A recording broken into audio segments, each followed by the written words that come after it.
الله فلا مضل له ومن يضلله فلا هادي له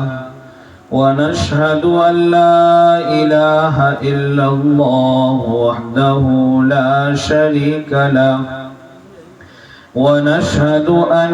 سيدنا ومولانا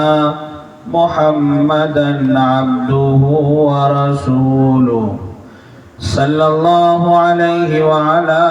آله وأصحابه وبارك وسلم تسليما كثيرا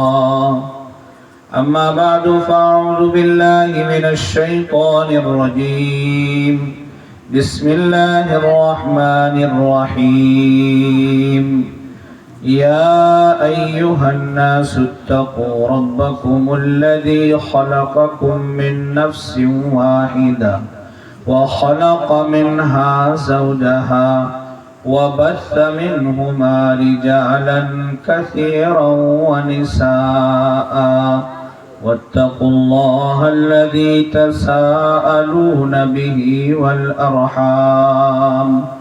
إن الله كان عليكم رقيبا وقال النبي صلى الله عليه وسلم خيركم لأهلي وأنا خيركم لأهلي أو كما قال عليه الصلاة والتسليم صدق الله العظيم وصدق رسوله النبي الكريم ونحن على ذلك لمن الشاهدين والشاكرين والحمد لله رب العالمين اللهم صل على محمد النبي الأمي وعلى آله وسلم تسلیما۔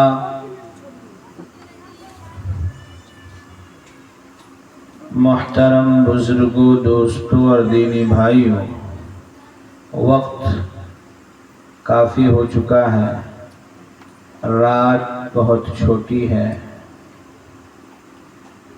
اور ابھی سب کے آرام کا وقت ہے۔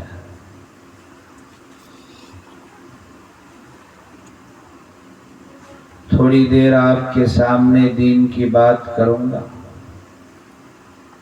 اللہ تعالی ہمیں اور آپ کو اس پر عمل کرنے کی توفیق نصیب فرمائے۔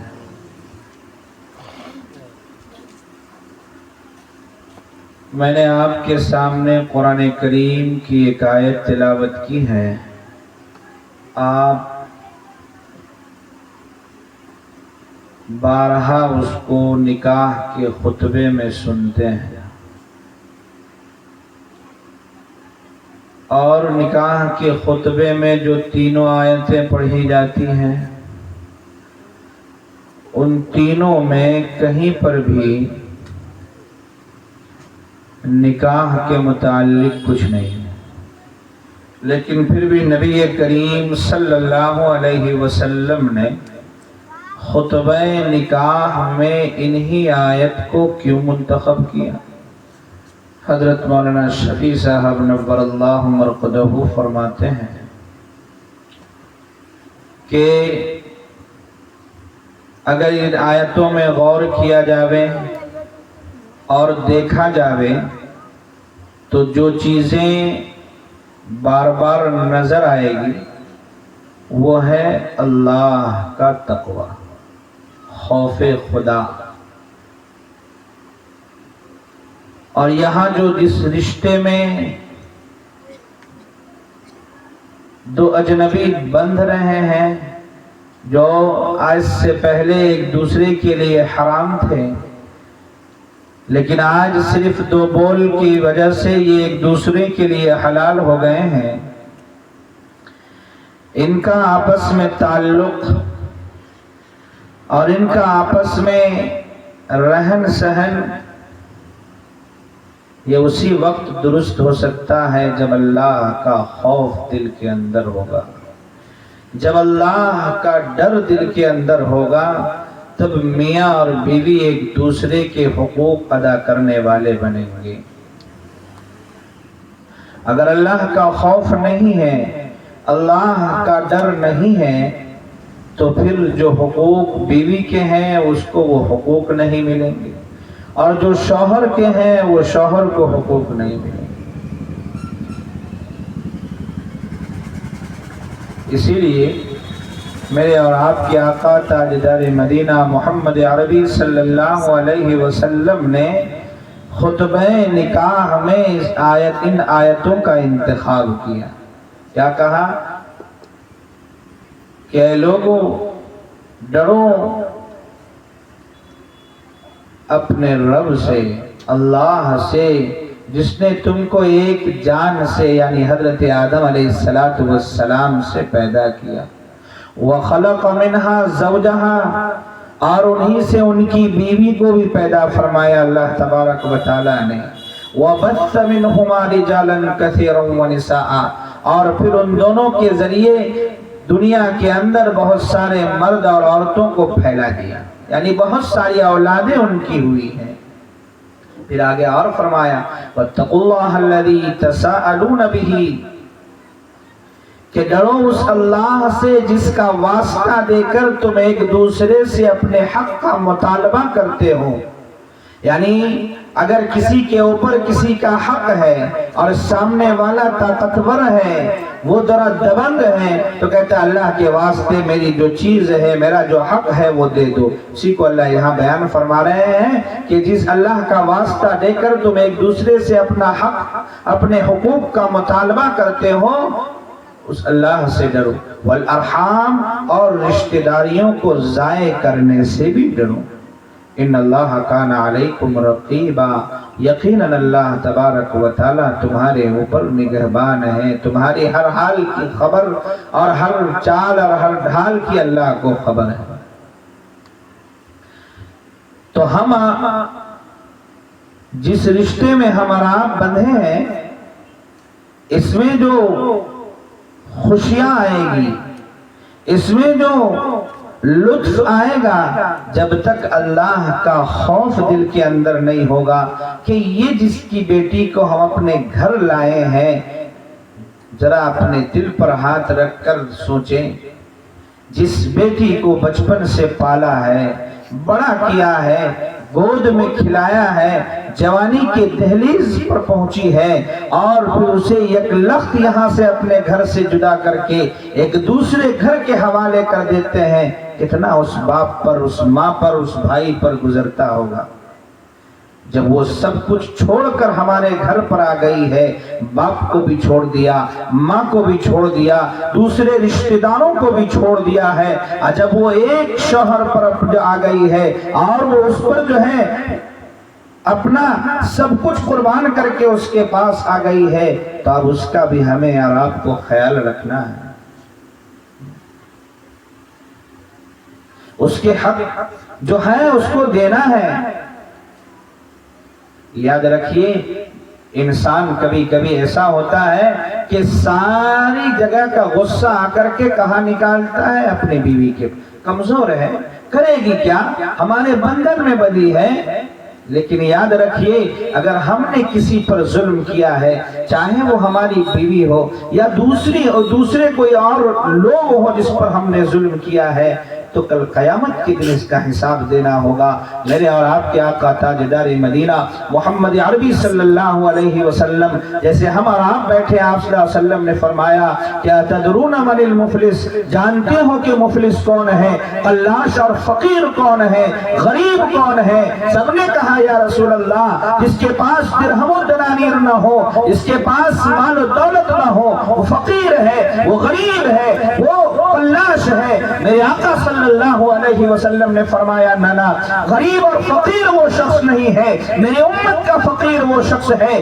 میری امت کا غریب وہ شخص ہے، قلاش وہ شخص ہے جو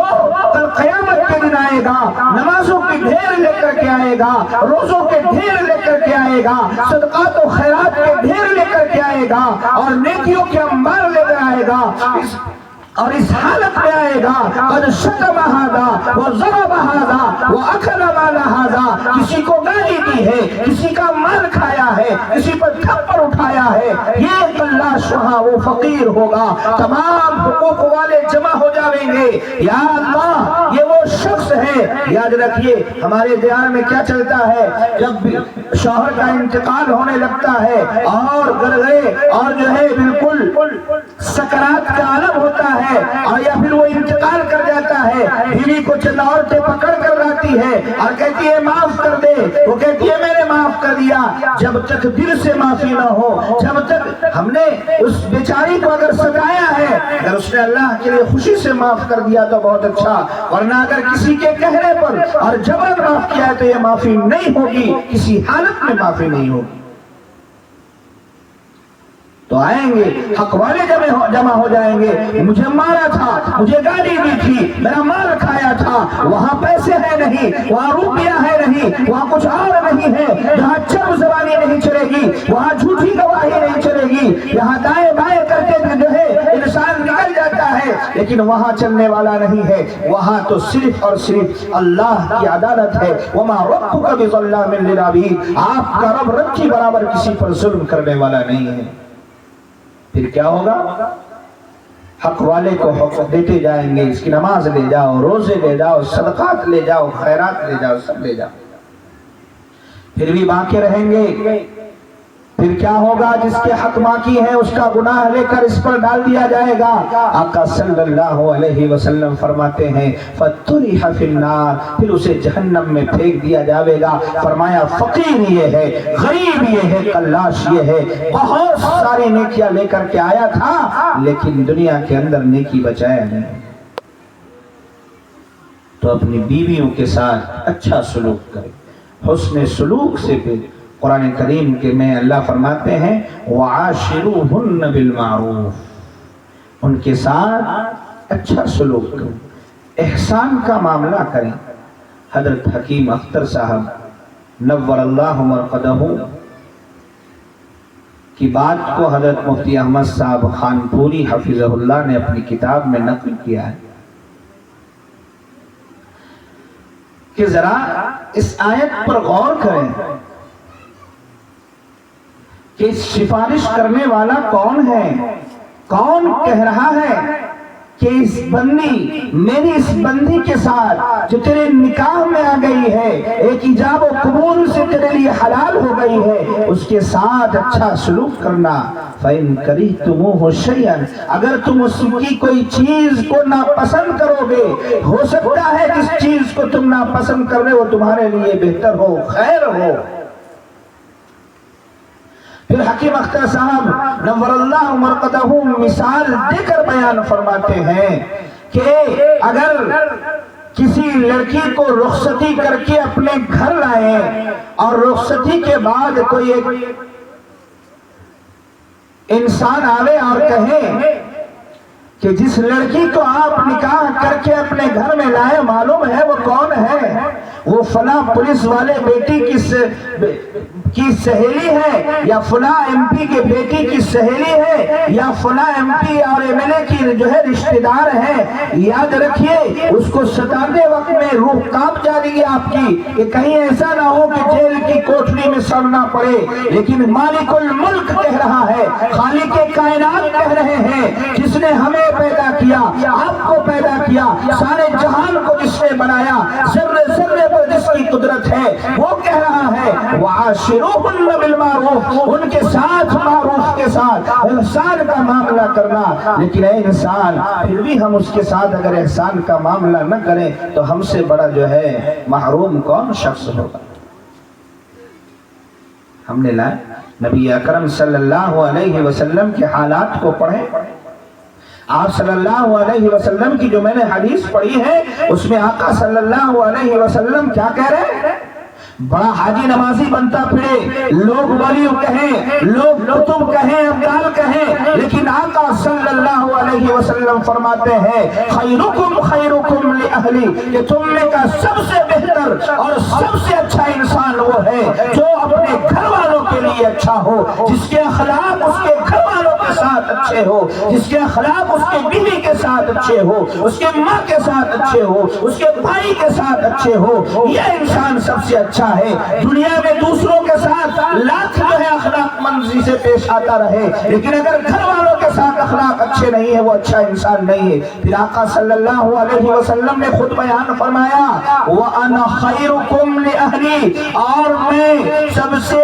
بہتر ہوں تم میں اپنے اہل والوں کے لیے، یعنی میں اپنے اہل والوں کے لیے سب سے اچھا ہوں۔ آپ صلی اللہ علیہ وسلم